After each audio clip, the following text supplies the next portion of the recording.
जय माँ तुलसी, जय माँ तुलसी। कार्तिक महीने में एक बुढ़िया माई तुलसी जी को सिंचती और कहती कि हे तुलसी माता, सत्य की दाता, मैं तेरा बिलरा सिंचती हूँ, मुझे बहू दे, पीतम्बर की धोती दे, मीठा मीठा गास दे, बैकुंठ में बास दे, चटक की चाल दे, पटक की मौत दे, चंदन का काठ दे, रानी सा राज दे, दाल भात का भोजन दे, 11 की मौत दे, कृष्णा जी का कंधा दे। तब तुलसी माता यह सुन सुन कर सूखने लगी तो भगवान ने पूछा कि हे तुलसी, तुम क्यों सूख रही हो?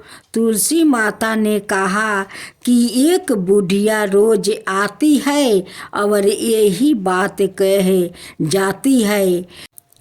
मैं सब बातें तो पूरा कर दूंगी, लेकिन कृष्णा का कंधा कहाँ से लाऊंगी?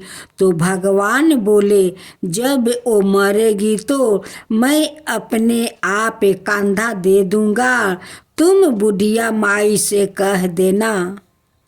बाद में बुढ़िया माई तो मर गई, सब लोग आ गए। जब माई को ले जाने लगे तो वो किसी से नहीं उठी। तब भगवान एक 12 बरस के बालक का रूप धारण करके आए। बालक ने कहा, मैं कान में एक बात कहूँगा तो बुढ़िया माई उठ जाएगी। बालक ने कान में कहा, बुढ़िया माई मन की निकाल दे, पीतम्बर की धोती ले, मीठा मीठा घास ले, बैकुंठ का बास ले, चटक की चाल ले, पटक की मौत ले, कृष्णा जी का कंधा ले। यह सुनकर बुढ़िया माई हल्की हो गई। भगवान ने कान्हा दिया और बुढ़िया माई को मुक्ति मिल गई। हे तुलसी माता, जैसे बुढ़िया माई को मुक्ति दी वैसे सबको देना। एक दूसरी कथा इली और एक घुन की। एक इली थी और एक घुन थी। इली बोली, आओ घुन, कार्तिक स्नान कर ले। घुन बोला, तू ही कार्तिक स्नान कर ले, मैं तो नहीं करूँगा। बाद में इली तो राजा की लड़की के पल्ले लगाकर कार्तिक स्नान कर लेती। घुन ने कार्तिक स्नान नहीं किया, दोनों मर गए। बाद में इली के कार्तिक स्नान के पुण्य के कारण राजा के घर में जन्म हुआ और घुन राजा के घर में गदहा बन गया। राजा ने बेटी के विवाह का बारात निकाला। बेटी ससुराल जाने लगी तो उसने अपनी पालकी रुकवाई और राजा से कहा, यह गधा मुझे चाहिए। तब राजा ने कहा, ये गधा मत ले, चाहे और धन दौलत ले ले, पर लड़की नहीं मानी, मुझे तो यही चाहिए। गाधा को रथ में बांध दिया तो गाधा दौड़ने लगा। महल में पहुंचने पर गधे को महल के नीचे बांध दिया। जब लड़की नीचे उतरी तो गाधा कहता है कि मुझे पानी पिला दे। तब लड़की ने कहा, मैंने पहले ही कहा था कि कार्तिक स्नान कर ले, पर तूने कहा था मैं तो बाजरा खाऊंगा और ठंडा ठंडा पानी पीऊंगा। उनको बातें करते राजा ने सुन लिया। जब राजा ने कहा कि आप मुझे सारी बात बताओ, तब रानी लड़की ने राजा को सारी बात बताई कि मैं मैं पिछले जन्म में इली थी और एक घून था। तब मैंने कहा था कि तू भी कार्तिक नहा ले, पर वह नहीं नहाया। मैं कार्तिक स्नान के पुण्य से राजा के घर लड़की हुई और आपके घर में राजपाट कर रही हूँ। तब राजा ने कहा कि कार्तिक स्नान का इतना पुण्य है तो हम दोनों जोर से नहाएंगे। रानी राजा ने अत्यंत प्रसन्न मन से कार्तिक स्नान करे। दोनों ने दान पुण्य किया और सारी नगरी में कहलवा दिया कि सब कार्तिक स्नान करे। नहाया हुआ पानी घून पे डालेंगे, जिससे घून की मोच हुई है। हे कार्तिक भगवान, हे विष्णु भगवान, जैसे सुख इली को दिया वैसे सबको देना। जो आपका कथा कहता सुनता हुंकार भरता, उन सब परिवार के ऊपर अपना कृपा करना। हे कार्तिक महाराज, हे विष्णु भगवान, सबका ऊपर कृपा करना। अब आप सुने राम लक्ष्मण जी की कहानी। राम लक्ष्मण की कहानी। भगवान श्री राम लक्ष्मण और सीता जी पिता दशरथ जी की आज्ञा से वनवास जाने लगे। रास्ते में सभी तीर्थ गंगा, यमुना, गोमती नदियों में प्रीति दर्पण कर वन में कंद मूल फल फूल खाते हुए वन में अपना समय व्यतीत करने लगे। कार्तिक का महीना आया, एकम का दिन। लक्ष्मण जी ने राम जी की आज्ञा से फल फूल लाकर माता सीता को दिया। तब माँ सीता ने 4 पत्तल परोसी। तब लक्ष्मण ने पूछा, भाभी माँ, हम 3 है, फिर 4 में क्यों परोसा? तब माँ सीता बोली, 1 पत्तल गौ माता की है। राम जी लक्ष्मण जी गौ माता को पत्तल परोसे दिया। तब राम जी ने पूछा, सीता जी, आपने खाना शुरू क्यों नहीं किया?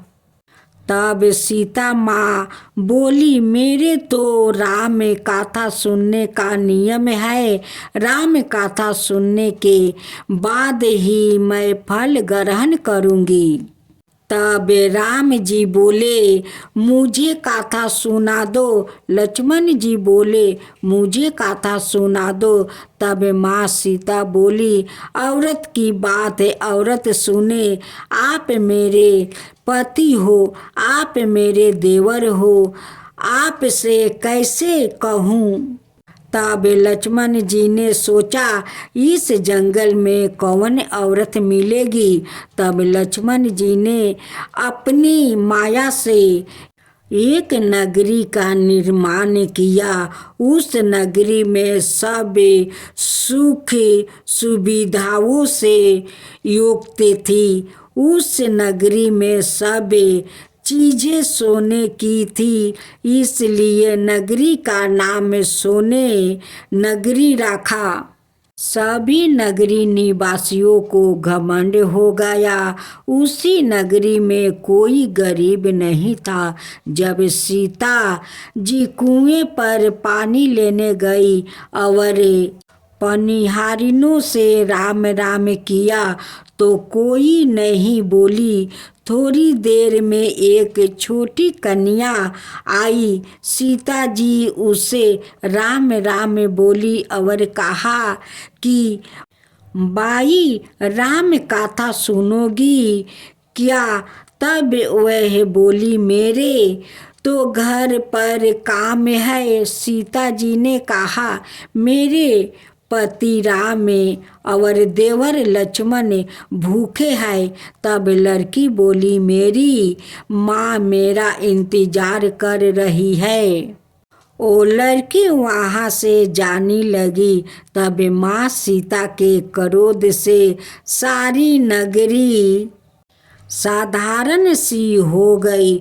जब लड़की घर गई तो माँ बोली, बाई यह क्या हुआ? तब लड़की बोली, मेरे तो पता नहीं है। वहाँ पर एक साध्वी बैठी थी, मुझे राम कथा सुनने के लिए बोली, पर मैं तो कथा नहीं सुनी। यदि उसने कुछ किया हो तो पता नहीं। तब उसकी माँ ने उसको वापस जाकर कथा सुनने को कहा। लड़की ने वापस जाकर कथा सुनने से मना कर दिया। तब उसकी बहू बोली, आपकी आज्ञा हो तो मैं कहानी सुनकर आती हूँ। जब बहू कुएं पर गई तो पानी भरे और खाली करने लगी। तब सीता जी ने कहा, आपका घर पर कुछ काम नहीं है? तब वो बोली, माता जी मैं तो सारा काम करके आई हूँ। तब माँ सीता बोली, तू मुझे माँ कहकर बुलाई, यदि तुझे समय हो तो मेरी राम कहानी सुन लेगी। तब वह बोली, माता जी कहानी सुनाओ, मैं प्रेम से कहानी सुनूंगी। चंदन चौकी मोतिया हरे राम कथा सुनाऊं, रो आधार राम कथा सुनाऊं। राम ने मनाऊं, राम कहे तो परदेश जाऊं। सीता जी ने कहा, हे बाई तूने मेरी मृत्यु लोक में मदद करी है, भगवान तेरी स्वर्ग लोक में रक्षा करेंगे।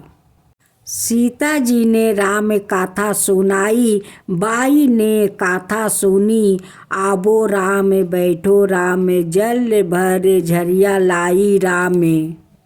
केलारी दतुअन लाई राम, ठंडा जल भर लाई राम।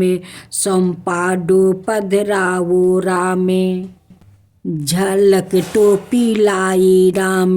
काल की रंगी लाई राम, सबर सिंहासन लाई राम।